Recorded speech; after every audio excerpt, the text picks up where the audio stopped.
वो परमेश्वर के वचन से हम उत्साहित हो।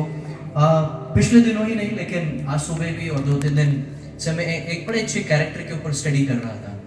और जब भी मौका मिलता है अक्सर कुछ ना कुछ पढ़ना और चीज़ों को खोजना, जानना, समझना, और जो परमेश्वर के वचन से है सच में वो आपको और मुझे आनंद से भर देता है। और जब एक शख्स मेरे सामने आया जिसका नाम योना था। कितने लोग योना की किताब को पढ़ चुके हैं, और मैं सोचता हूँ आप सभी लोग योना के बारे में बखूबी जानते हैं।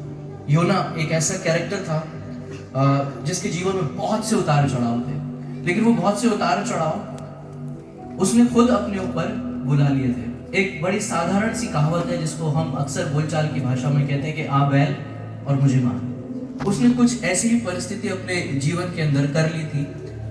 कई बार मैं इस पर जब विचार कर रहा था, जब पहले दूसरे अध्यायों को लगभग मैं इसको 4 अध्याय जब इसको पढ़ रहा था, तो पहले अध्याय के अंदर मैं काफी दिन रुका रहा, लगभग 8 पद तक मैं रुका रहा। लेकिन जब एक पद, पहला अध्याय 3 पद को जब मैं पढ़ रहा था, यहाँ लिखा है, परंतु योना यहोवा के सम्मुख से तर्शीश को भाग जाने के लिए उठा और याफा नगर को जाकर तर्शीश जाने वाले एक जहाज को पाया और भाड़ा देकर उस पर चढ़ गया कि उनके साथ यहोवा के सम्मुख से तर्शीश को चला जाए। जब मैं इस हिस्से को, इस वर्स को पढ़ रहा था, तो मेरे सामने एक चीज आया कि परमेश्वर के सामने से या परमेश्वर के आगे से भागना आसान नहीं है।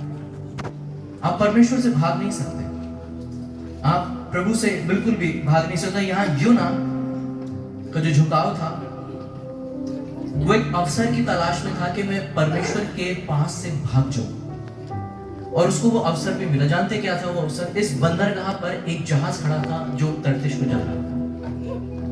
आपके जीवन में भी कई बार, जब मैं इस पे मनन कर रहा था, तो आपके और मेरे जीवन में भी कई बार इस तरह के जहाज हमारे जीवन के बंदरगाह में आपको मिलेंगे, और कई खड़े हैं और कई खड़े भी हैं। ये अवसर आपके ऊपर है कि आप परमेश्वर के साथ भागना चाहते हैं, और अवसर भी आपके पास है, मौका आपके पास है कि आप चाहें तो उस आज्ञा से हटकर, उस आज्ञा से भागकर आप परमेश्वर से दूर जा सकते हैं। कई बार इंसान आपको लालच देगा इस संसार में, जब आप रहेंगे, प्रलोभन जिसे कहते हैं, लालच देगा, बहुत सारी बातें कहेगा, आपके ऊपर दोषारोपण भी करेगा, आपको बहुत सारी बातें कहेगा। लेकिन एक बात ध्यान रखिएगा कि वो व्यक्ति केवल आपको प्रलोभन देगा, अवसर नहीं। अवसर केवल परमेश्वर आपको देगा, वो व्यक्ति कभी आपको अवसर नहीं देगा। लेकिन करना क्या है आपको अपने जीवन के अंदर?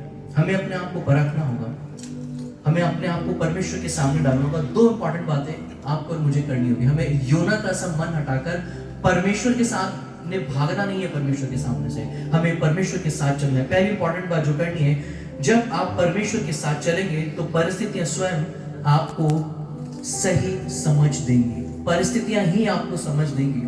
बड़े से बड़ा फिलोसोफर, विद्वान अगर आपको आके भी समझाए, बहुत से लोग कई बार बड़ी थी तैश में बोल देते हैं कि भैया अगर आज यीशु मसीह भी खड़ा हो जाए ना, मैं नहीं मानूंगा। लेकिन भैया यही हाल योना ने किया था, लेकिन योना को खुदा ने उस घुटने के ऊपर लाके खड़ा कर दिया था कि मैं ही वो परमेश्वर हूँ जो सृष्टि को रचने वाला परमेश्वर हूँ। दूसरी बात, आप परिस्थितियों पर भरोसा नहीं कर सकते।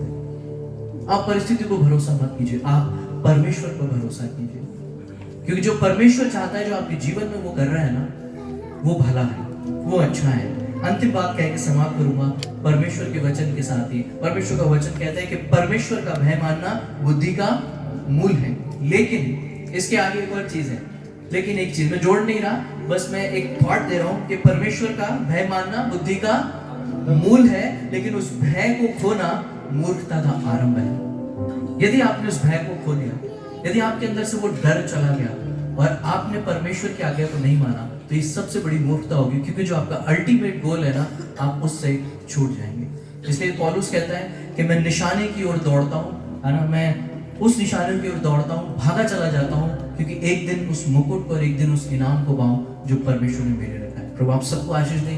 Thank you so much and God bless.